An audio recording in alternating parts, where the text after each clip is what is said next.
This one's front lever, planche, side split. We're working on an eccentric version of each. So an easier version for it is for the front lever is to start with your feet up on the box. And this way you can really feel those lower traps integrate with the lats as you're lowering down and keeping that core strong, so it obviously takes a lot of load out. But it just lets you kind of come up here, feel those lower traps, get the elbows locked, and train it with a straight elbow. And then slowly lower, controlling, trying to really control with those lower traps, keeping the elbows locked, down, slowly, into that dead hang. So for some people that just really helps, especially if you're transitioning from like a bent arm, lowering to a straight arm, which is a bit of a transition.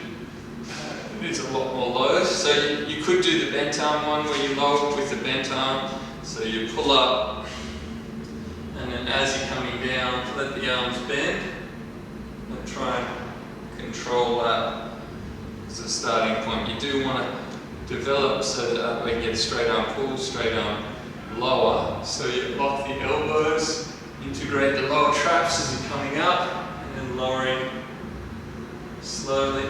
Really trying to feel those lower traps work with the lats, with the core, and control it on the way down.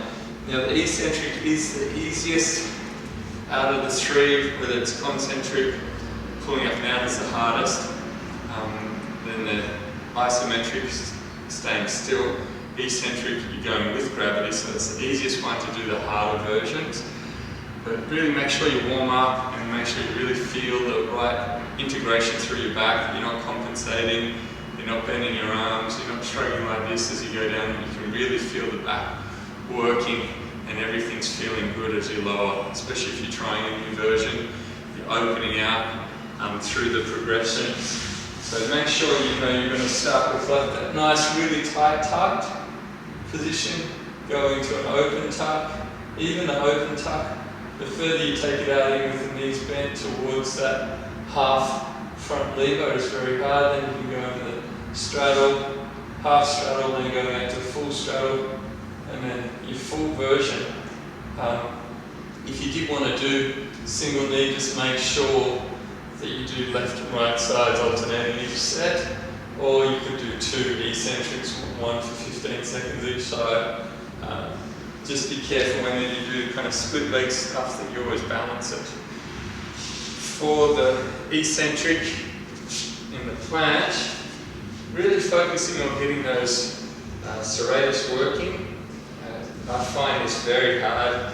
It's really easy to let the scap swing a little bit or kind of overuse of upper traps or the pec minor. So working towards getting that elbow lock. If you find it hard with your wrist, you can use dumbbells or use this kind of position with the wrist.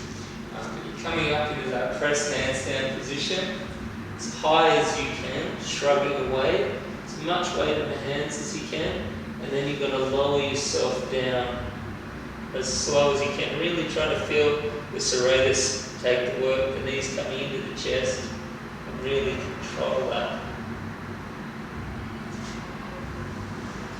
And using that full kind of 30 seconds, but really trying to feel that scap press as you lower, so you can get better control through there, because I find that's the biggest kind of hurdle for people, is integrating that enough without rounding over to really push through with that lower part of the scap, using the lower serratus in the planche position and more the upper fibers, because it touches serratus. If you look at it, look it up online, or if you've got a kind of 3D anatomy kind of thing on your phone like I do, it works great, but you can see those upper fibers attaching from first 9 ribs, so right up on the first rib. So it really helps with that overhead press, and then all the way through down into that planche position. It's working very hard, and the stronger you can get that, and the more stable your shoulder blades are going to be against your rib cage, and you won't do what I've done for so long, which is overuse your traps and your pec minor, and then also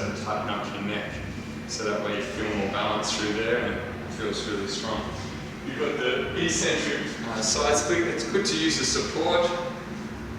With this one you're starting out, so that way you can really control the pelvis. The temptation with it is always to kind of go like that, so you really want to make sure you're controlling, coming down, lowering in,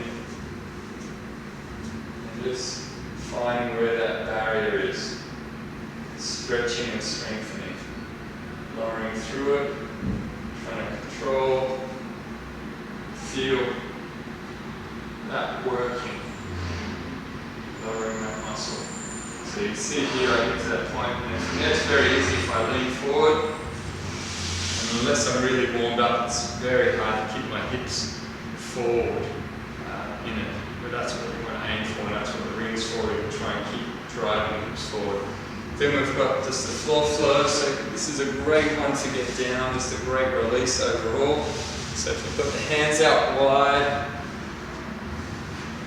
like that, let the hips go to one side, just scoop with the fingertips all the way past the other hand, head stays on the ground, come around, hit that position, let the hips unwind to the other side, all the way around, back, get that nice stretch there, and back into your next set.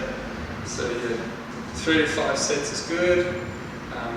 Just make sure you're really conscious in each of the positions. Don't force it too hard. Remember, eccentric, you can push it harder, but you know, you want to wake up in your body every day. You want to feel good. You want to keep progressing.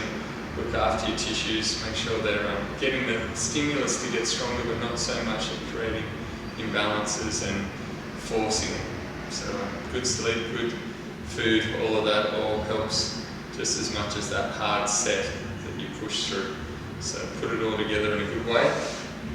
Keep us posted.